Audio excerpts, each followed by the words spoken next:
नमस्कार सर्वांचं स्वागत आहे पालिका प्रशासनाच्या ग्राउंड रिपोर्टिंग मध्ये। आपल्या सर्वांना माहिती आहे की पावसाळा सुरू होण्या अगोदर पावसाळ्यामध्ये कोणत्याही प्रकारची आपत्ती निर्माण होऊ नये, आपत्कालीन व्यवस्थापन व्यवस्थित असावं यासाठी मे महिन्यामध्ये विशेषतः नवी मुंबई महानगरपालिकेचे आयुक्त कैलास शिंदे यांच्या अध्यक्षतेखाली नवी मुंबई महानगरपालिका क्षेत्रातील राज्य शासनाचे असू दे, पोलीस विभाग असू दे आणि महानगरपालिकेचे स्वतःचे अधिकारी कर्मचारी यांची आपत्कालीन व्यवस्थापनच्या माध्यमातून किंवा आपत्कालीन व्यवस्थापनासाठी विशेष बैठका झाल्या।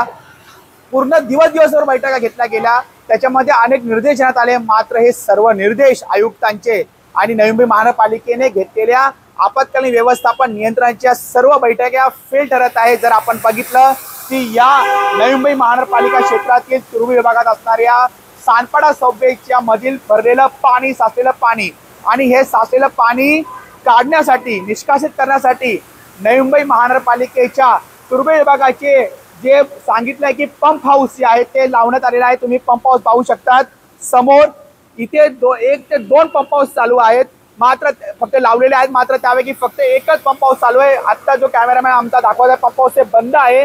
म्हणजे टप्प्याटप्प्याने पंप हाऊस चालू ठेवलं तर डिझेल वाचवण्याचा प्रयत्न महानगरपालिकेने आपत्कालीन व्यवस्थापनाच्या अंतर्गत ज्या कंत्राटदाराला काम दिलेलं आहे तुर्भे विभागामध्ये, त्याच्यामध्ये त्या कंत्राटदाराच्या माध्यमातून डिझेल कसं वाचवायचा हा नियम घालून स्वतः त्यांनी घेतलेला। याच्यामुळे 2 पंपापैकी एकच पंप चालू आहे आणि या ठिकाणी तुम्ही पाहू शकता की नागरिकांना कशा प्रकारे त्रास सहन करावा लागतोय। तुम्ही पाहू शकता टू व्हीलरसाठी विशेषतः या ठिकाणी टू व्हीलरसाठी खूपच भयंकर आणि आपण बोलतो डेंजरस सिच्युएशन आहे की ते लोक या ठिकाणाहून 2 व्हीलर, 3 व्हीलर आणि 4 व्हीलर वाले हे गाड्या काढतात, ज्याच्यामुळे या ठिकाणी अपघात होतात, गाड्या बंद पडतात।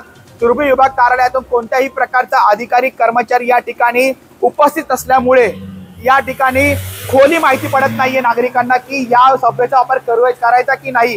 त्याच्यामुळे महानगरपालिकेने जे घेतल्या होत्या आपत्कालीन नियंत्रण बैठका या सर्व फेल ठरल्या होत्या। फक्त खुर्च्या शिजवण्याचं काम, वेळ वाया घालवण्याचं काम आणि त्या बैठकीच्या नावाखाली फक्त चहा बिस्किट खाण्याचं काम हे नवी मुंबई महानगरपालिकेने केलेलं आहे। आणि ह्याचं मूर्तिमंत उदाहरण म्हणजे ते आपण सिद्ध करू शकतो की हे नवी मुंबई महानगरपालिका क्षेत्रातील तुर्भे विभागामध्ये असणारं हे सभेमध्ये साचलेलं पाणी आणि या सभेमध्ये असलेलं पाणी निष्कासित करण्यासाठी महानगरपालिकेची कोणतीही सक्रिय यंत्रणा या ठिकाणी उपस्थित नाहीये, ना कर्मचारी ना विभाग अधिकारी, स्वतः ते सर्व इथून गायब आहे। याच्यामुळे या ठिकाणी 2 व्हीलर आणि 3 व्हीलर वाल्यांना नाहक त्रास सहन करावा लागतोय। कॅमेरा पर्सन अथर्व सोबत मी सुदीप घोलप, पालिका प्रशासनासाठी नवी मुंबई येथून।